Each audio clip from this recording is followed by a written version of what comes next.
Estamos viendo el libre albedrío. Ya la semana pasada habíamos entrado en el tema, hoy vamos a terminar de desarrollar el primer punto que habíamos visto la semana pasada. Vamos a leer Efesios capítulo 2, versículo 4. Efesios capítulo 2, versículo número 4. Repito, vamos a ver de vuelta los puntos que hemos visto la semana pasada, pero ahora reafirmándolos con más versículos bíblicos. Hemos dado algunos principios que ya no lo vamos a repetir directamente y ya vamos a ir al tema.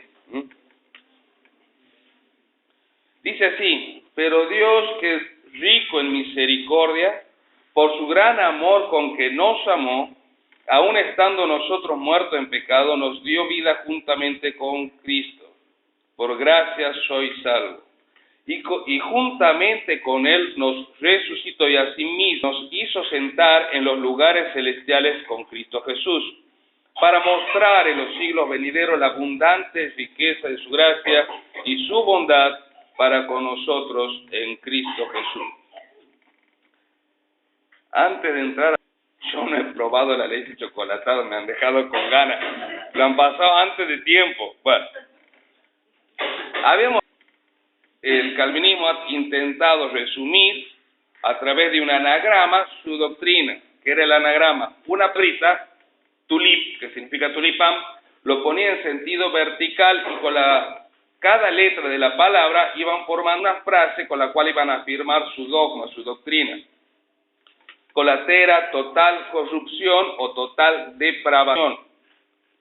Esto significaba que el hombre estaba en pecado y como estaba en pecado, tenía su espíritu muerto. Al estar muerto en el sentido cadavérico, no podía comprender la diferencia entre el bien y el mal, no puede entender el mensaje, no puede entender la palabra de Dios, y como no puede entender la palabra de Dios, el mensaje, y como no puede entender que sus obras son buenas o malas, nunca se considera pecador. Por lo tanto, nunca una persona que no es escogida va a buscar a Dios. Eso nos lleva al punto número 2, la U de tulip, pero en castellano empieza con I. Incondicional elección. Como el hombre no puede buscar a Dios, la única forma que el hombre se salve es que Dios lo haya elegido, lo haya escogido en forma incondicional. El hombre no puede ejercer fe por sí mismo, porque si pudiera ejercer fe por sí mismo, estaría sujeta a la salvación a una condición. El hombre es salvado en forma incondicional porque Dios lo ha escogido en una forma soberana, que yo cambiaría o lo pondría entre paréntesis, arbitraria, a unas personas y ha desechado a otras personas. Lo que nos lleva al punto 3, la L de tulip, limitada redención. Solamente se van a salvar los escogidos. Hay una limitada redención. El Señor Jesucristo no murió por todos, sino que solamente murió por los escogidos. Por eso es una limitada redención. Lo que da lugar a una irresistible gracia, tulip, y la segunda I, tulip, irresistible gracia. Las personas escogidas se van a salvar porque Dios lo va a tocar de tal forma que va a tener que abrir su corazón y sí o sí se va a salvar porque es irresistible la gracia. Por lo tanto, llegamos al punto 5, la P de tulip, perseverancia de los santos. Esto significaba que la persona escogida sí o sí es salva eternamente, no se pierde, no puede perder la salvación. Hemos empezado hablando sobre la total corrupción, y habíamos dicho que básicamente lo van a separar en estos puntos. El hombre está en total corrupción o total depravación en primer lugar porque está en pecado. En segundo lugar, ese pecado le ha dado una muerte espiritual, una muerte cadavérica. El hombre no puede razonar, no puede entender, no puede elegir, no puede buscar. Al estar en una muerte cadavérica, el hombre no puede entender lo bueno de lo malo, distinguir lo bueno de lo malo. En cuarto lugar, al no poder distinguir lo bueno de lo malo, no entiende el mensaje de Dios. Y como no entiende el mensaje de Dios, en quinto punto, no puede buscar a Dios. Vamos a desarrollarlo. Ya habíamos dado los principios de estos puntos. Lo vamos a volver a ver, pero con otros versículos bíblicos para ir reafirmando estos puntos. El hombre es pecador. Sí, el hombre es pecador. En eso estamos de acuerdo.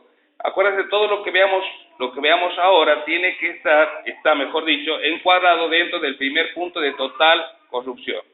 El hombre es pecador. El hombre es pecador. Romanos 5:12 dice, por tanto, como el pecado entró por el mundo, por un hombre, y por el pecado la muerte, así la muerte pasó a todos los hombres, por cuanto todos pecaron. Romanos 3:23, por cuanto todos pecaron, están destituidos de la gloria de Dios. En esto no hay complicación. El hombre está en pecado, está en pecado.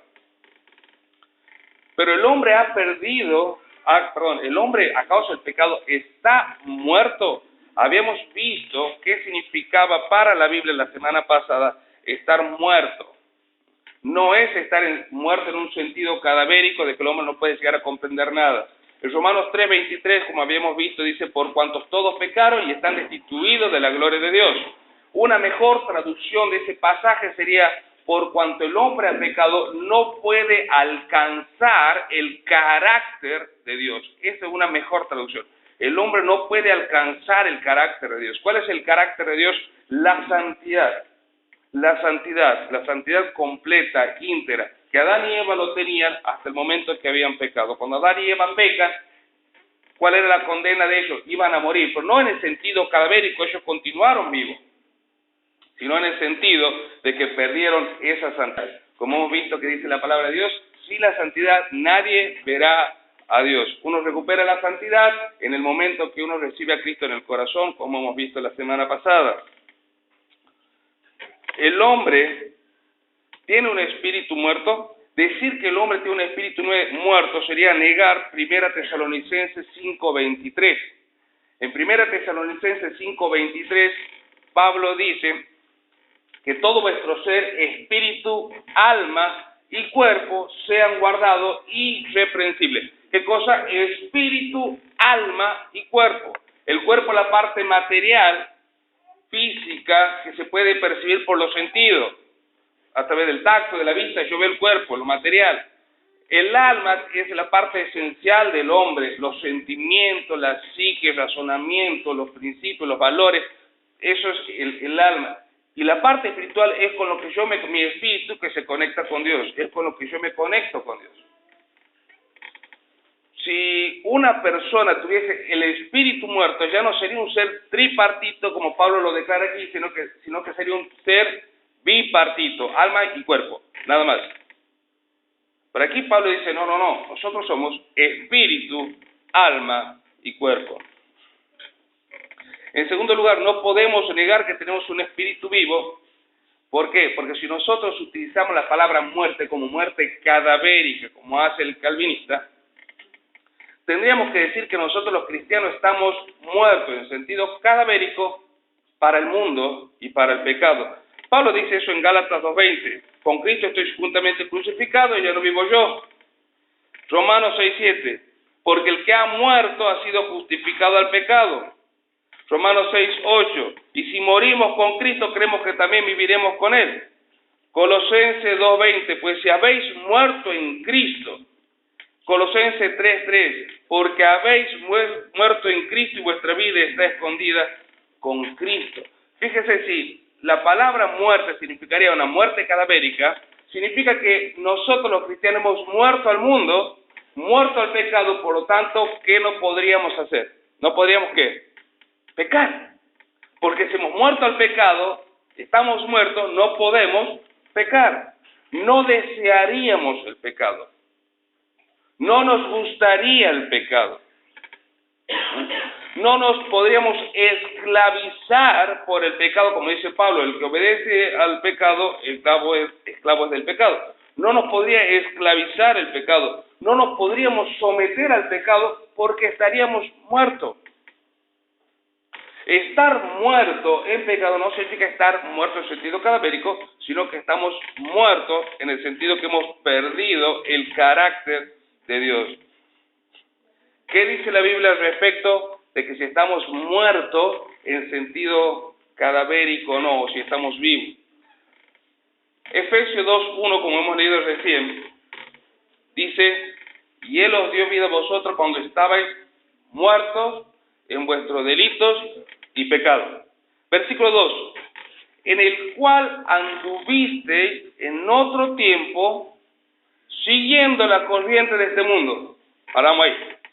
¿Un muerto puede andar y puede seguir la corriente de este mundo?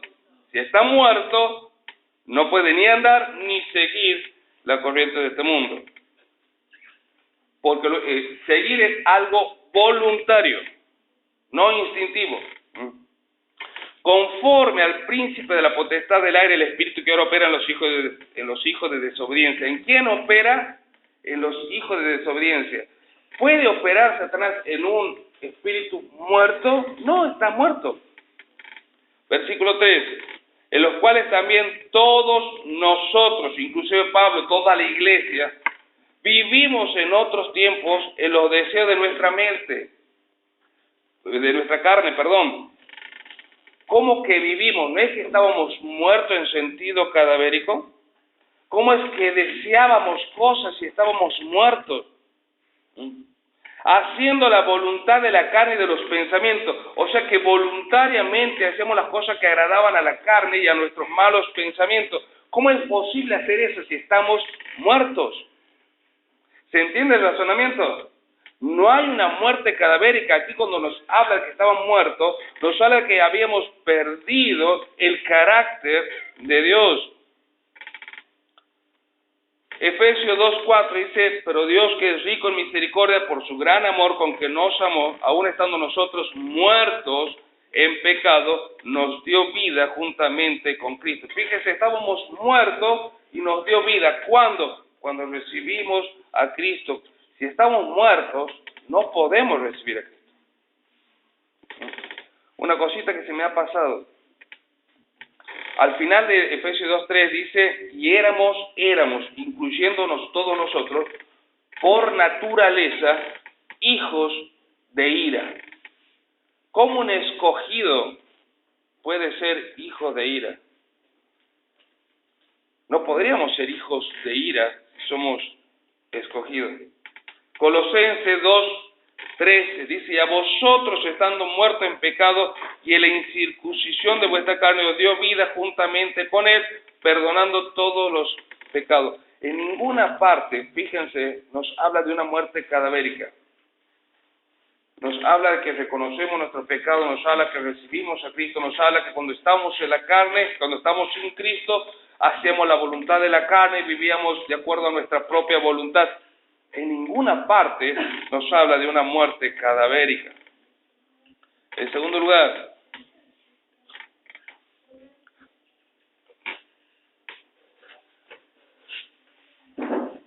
me está matando ese espíritu. Ahora está mejor. Ahí está.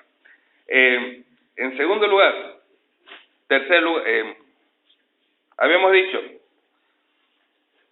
que el hombre estaba muerto.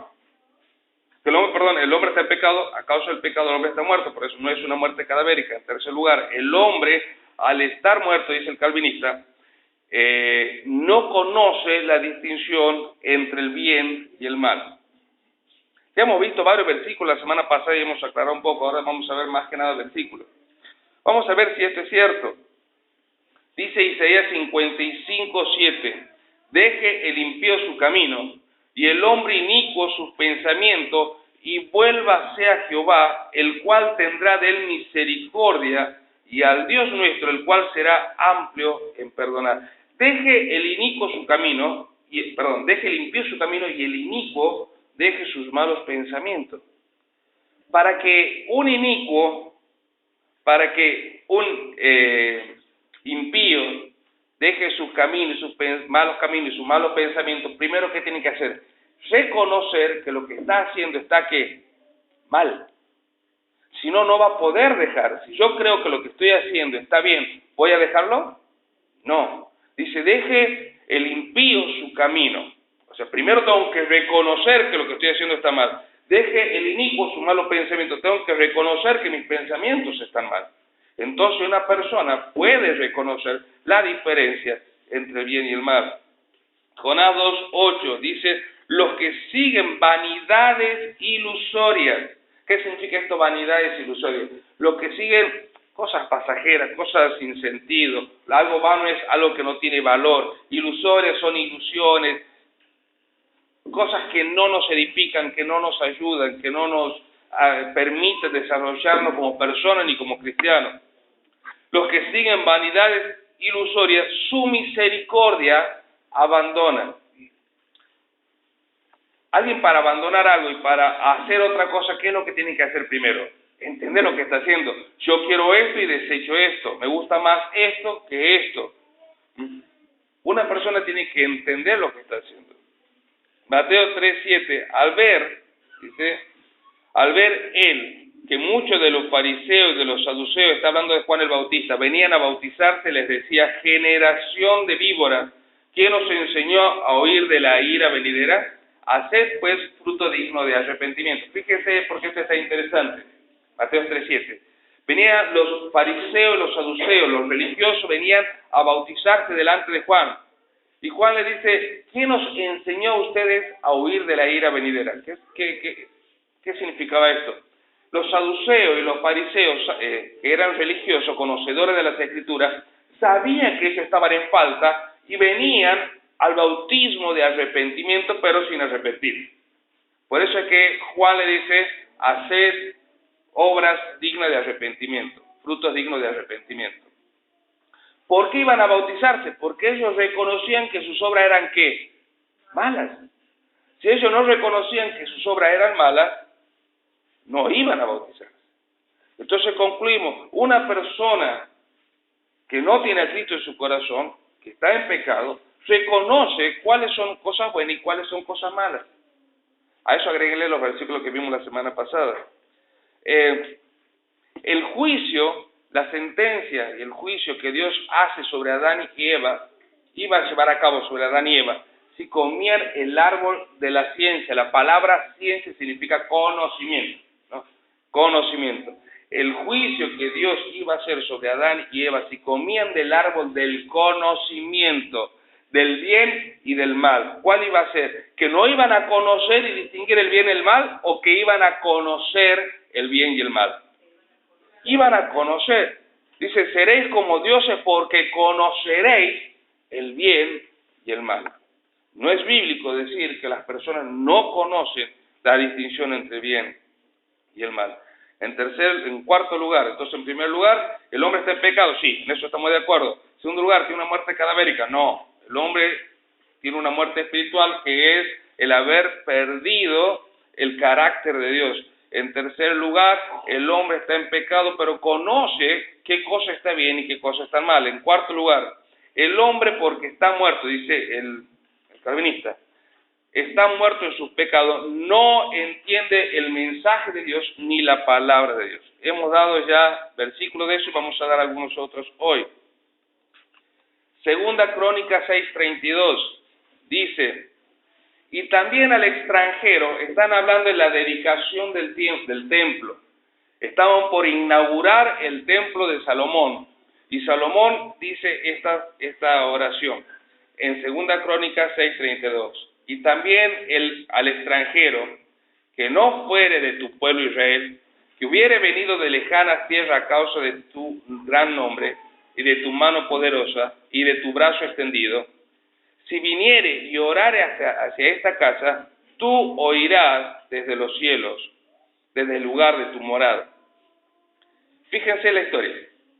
Estaba orando Salomón y dice, si un extranjero llega a escuchar el mensaje de Dios en otras naciones y viene porque ha escuchado del gran nombre de Dios a orar en este templo, tú, Dios, lo vas a oír. Dos cosas. En primer lugar, un extranjero, un no judío, un no escogido, una persona que no tenía la palabra, que nunca en su vida había escuchado la palabra, escuchó y entendió y vino. Y lo segundo, para no repetirlo de vuelta al versículo, en el último punto que dicen los calvinistas que nadie busca a Dios, por sí solo ninguna persona busca a Dios. Aquí dice, un gentil buscando a Dios. Un gentil busca a Dios. Ezequiel 3:7 dice así, Ezequiel 3:7.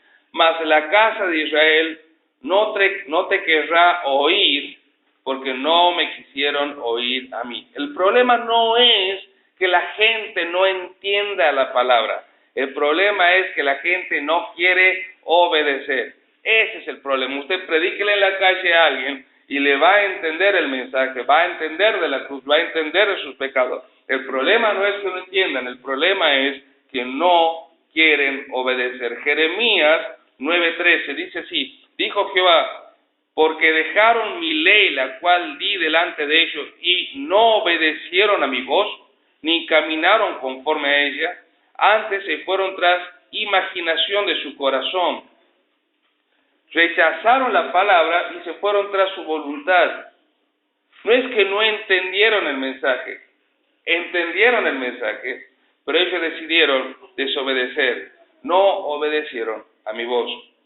Efesios 4:17 dice: esto pues digo y requiero en el Señor, que ya no andéis como los gentiles. Si bien está hablando a la iglesia, dice: no andes como andan los gentiles. ¿Cómo andan los gentiles? Andan, dice, la vanidad de su mente, haciendo cosas que no convienen. ¿Por qué andan en la vanidad de su mente haciendo cosas que no convienen? Versículo 18.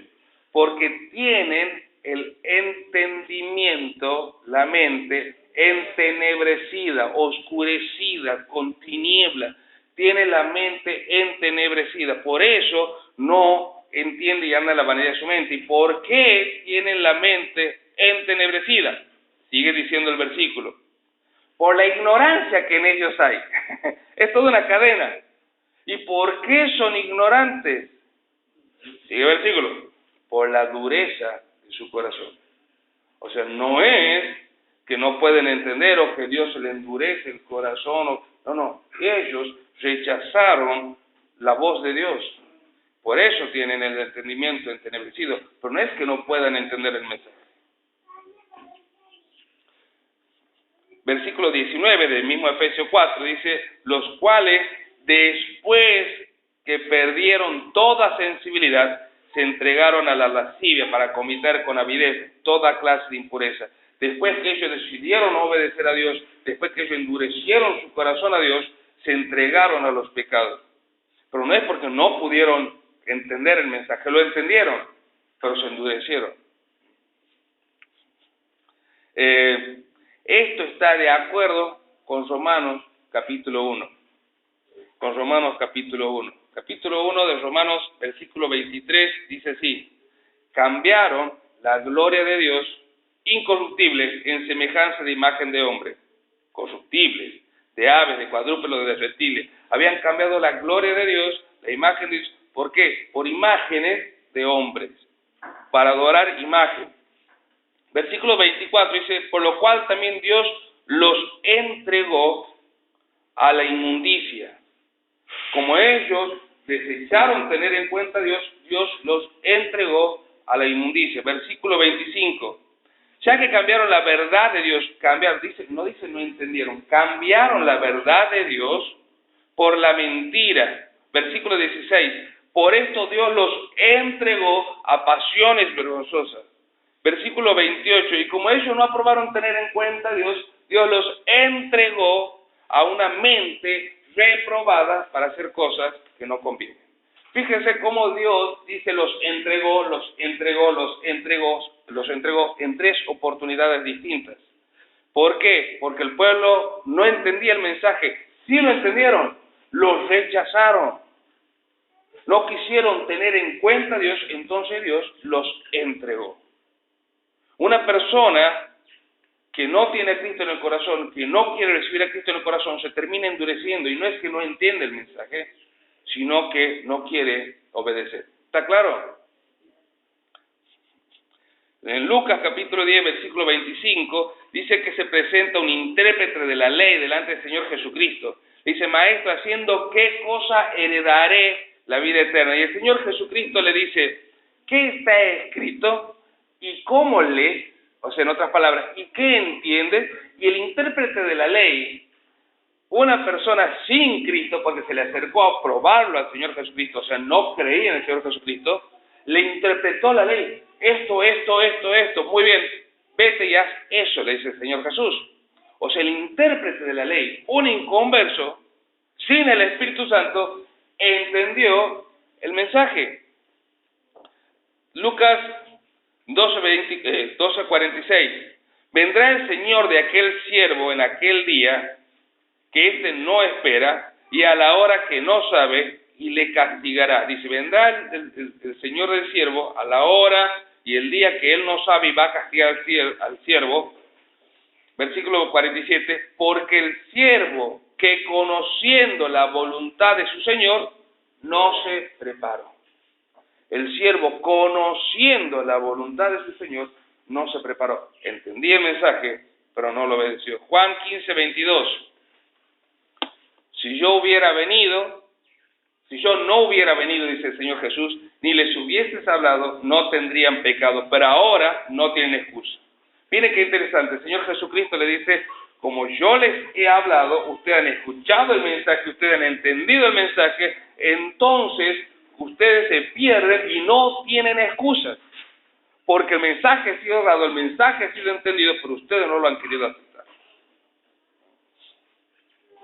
Romanos 1:18, porque la ira de Dios se revela desde el cielo contra toda impiedad e injusticia de los hombres que detienen con injusticia la verdad de Dios, porque lo que de Dios se conoce le es manifiesto, pues Dios se lo reveló. No dice se lo ocultó, se lo reveló. El hombre entiende el mensaje está entregado, el mensaje está dado. El hombre no quiere obedecer. Vamos a pasar alguno. Y voy a dar mi favorito, ya lo he dado la semana pasada, pero está tan bueno que lo voy a volver a dar.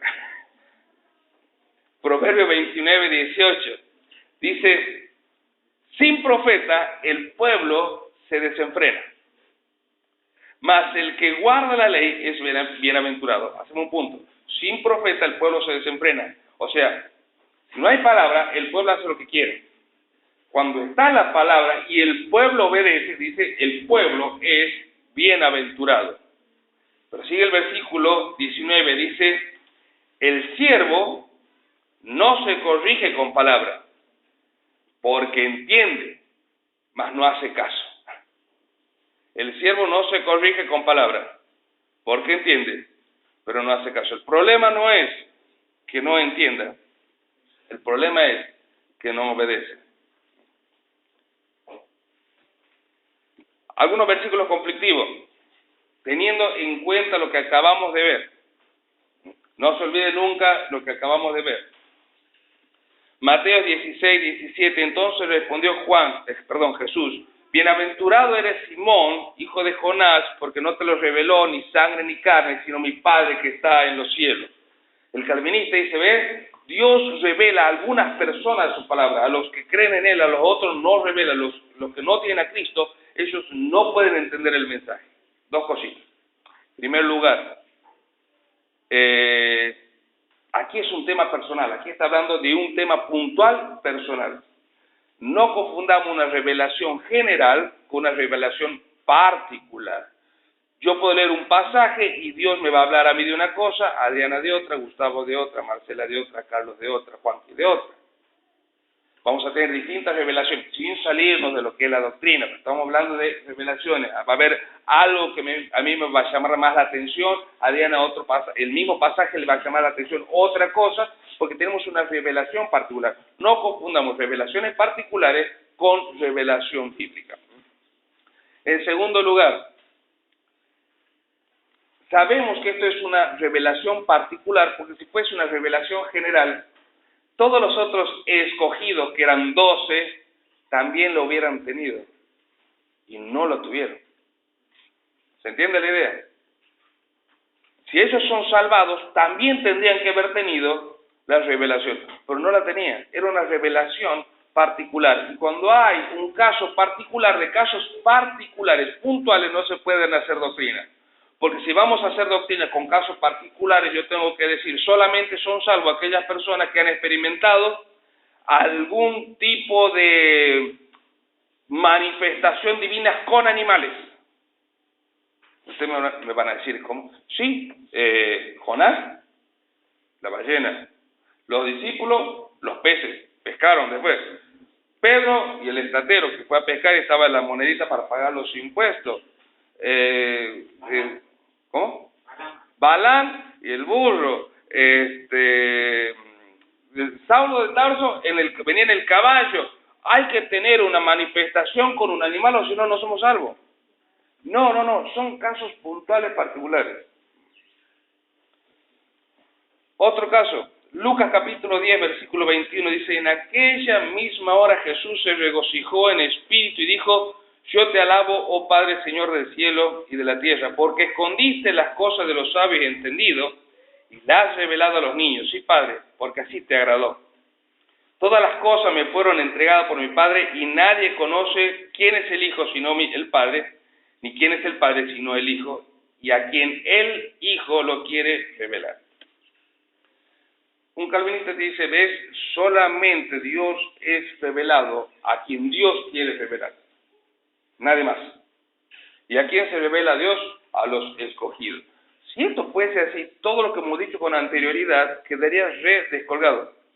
Todo lo que hemos dicho con anterioridad, y hay más versículos que por amor al tiempo no lo podemos leer, queda descolgado. Entonces, ¿cómo le interpretamos este pasaje? Fácil, veamos el contexto. En el contexto habla de los 70 misioneros, discípulos del Señor Jesucristo que van a predicar por distintos lugares. Y le dice el Señor Jesús, a quien los reciba, entren en esa casa, posen en esa casa y la paz de Dios va a estar sobre ellos. Y a los que los rechacen, salgan de esa casa, sacudan el polvo de su pie y en el día de mañana el castigo será más tolerable para los paganos que para ellos.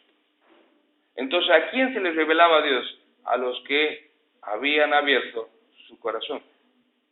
Esto está de acuerdo con todo lo que hemos visto antes. El que abría su corazón, a ese se les revelaba. El que endurecía su corazón, Dios no se les revelaba. ¿Se entiende? Deuteronomio 29:4 dice, porque hasta hoy Jehová no os ha dado un corazón para entender, ni ojo para ver, ni oído para oír. Dice, hasta el día de hoy, Dios no os ha dado a ustedes corazón para entender, ojo para ver y oído para oír. ¿Ves? Dios cierra los corazones, los ojos y los oídos. No, vamos a entender dentro del contexto. Esta era la segunda generación del pueblo de Israel. La primera generación que había salido de Egipto, ¿qué pasó con ellos? Murió en el desierto, ¿verdad? Pasaron 40 años. En esos 40 años no hay registro en la Biblia de que Dios haya vuelto a hablar al pueblo de Israel. Fíjense que de un capítulo a otro ya habían pasado los 40 años. En esos 40 años no hay registro. Tal vez sí haya hablado Dios, pero no hay registro de que Dios haya hablado al pueblo de Israel durante esos 40 años. Estas nuevas personas que no sabían leer, que no tenían escritura, que no podían agarrar una Biblia como nosotros, solamente habían escuchado algo de Dios que habían hablado sus antecesores que ya estaban muertos. Y de repente Dios dice, bueno, vamos a cruzar a esta nueva tierra. Y estas personas que no conocían a Dios, dice, ¿de qué nos está hablando? ¿Qué nueva tierra? Y aquí Dios le dice, hasta hoy ustedes no podían entender, no podían ver. Ahora van a comprender todo. Esta es la tierra que yo les estoy por entregar.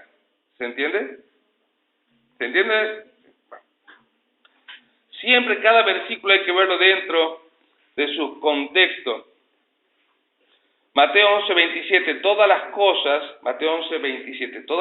me fueron entregadas por mi Padre, y nadie conoce al Hijo sino el Padre, ni al Padre conoce a alguno sino al Hijo, y a aquel a quien el Hijo lo quiere revelar. Otra vez aparece lo mismo. El Señor Jesucristo dice, yo puedo revelar solamente a quien yo quiero revelar. Ahora, ¿qué significa eso? Que Dios únicamente se revela delante de algunas personas y delante de otras personas no. Para entenderlo también hay que verlo dentro del contexto, y otra vez aparece más o menos el mismo contexto que en el caso anterior.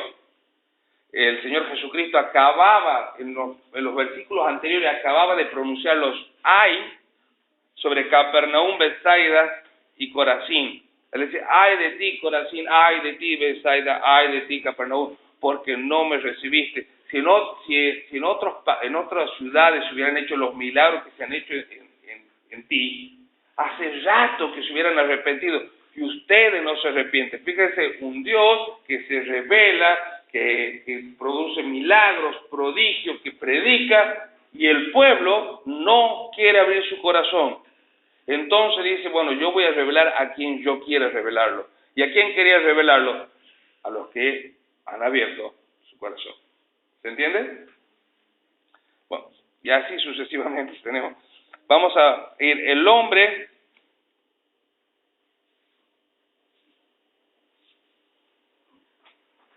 No. El hombre, porque está muerto en sus pecados, no busca a Dios. Recién habíamos visto un pasaje donde veíamos cómo aún aquellos gentiles que no habían recibido nunca el mensaje de Dios, podían buscar a Dios. En Primera Crónica 28:9 dice, y tú, Salomón, hijo mío, reconoce al Dios de tu padre y sírvele con corazón perfecto y con ánimo voluntario. ¿Cómo debía ser el servicio? Voluntario. O sea que uno tiene voluntad, uno tiene libre albedrío. Porque Jehová escudriña los corazones de todo y entiende todo intento de los pensamientos. Si tú le buscares, lo hallarás. Y aquí está el mismo principio que en Romanos 8:29. Vos me buscas, me encuentras. Vos me eliges, yo te elijo. Si tú me buscares, le buscares, la hallarás. Mas si le dejares, él te desechará. En Isaías 45:22, mirad a mí y sed salvo todos los términos de la tierra. Vengan, mírenme, acérquense, quédense conmigo y van a ser salvos. Entonces, si Dios me llama, me invita a que lo busque, es porque no solamente que el hombre lo puede buscar, sino que el hombre lo puede encontrar. Jeremías 15:19, por tanto, así dijo Jehová, si te convirtieres, yo te restauraré y delante de mí estarás. Y si entresacares lo precioso de lo vil, serás como mi boca. Conviértase en ello a ti y no tú a ellos. Si te convirtieres, si vienes a mí, si me buscas a mí, si cambias tu forma de vida. Fíjese todas las cosas que involucra este pasaje. No solamente que lo busca Dios para cambiar, sino que la persona reconoce que está en pecado, por eso lo busca Dios para cambiar. Reconoce que ha actuado mal, como visto anteriormente, lo busca Dios y quiere cambiar, hay voluntad de cambio. O sea que todas las personas tienen ese libre albedrío. Amós 5:4, pero así dice Jehová, casa de Israel, buscadme y viviréis. Zacarías 1:3, dile pues, así ha dicho Jehová de los ejércitos, volveos a mí, dice Jehová de los ejércitos, y yo me volveré a ustedes. Y otra vez al principio de Romanos 8:29, si ustedes me buscan, yo lo busco, si ustedes me eligen, yo lo elijo, si ustedes me dejan, yo los dejo. Juan 5:40, y no queréis venir a mí para tener vida, y no queréis venir a mí para tener vida. Fíjense, aquí involucra primero el buscar. Para ir a donde está el Señor Jesucristo lo tienen que buscar, tienen que tener voluntad. Dice, pero ustedes no quieren venir a mí para que yo les dé vida. ¿A quién el Señor Jesucristo le iba a dar vida? ¿A los escogidos o a los que le buscaban? A los que le buscaban. Y hay muchísimos versículos que por amor al tiempo lo vamos a dejar ahí.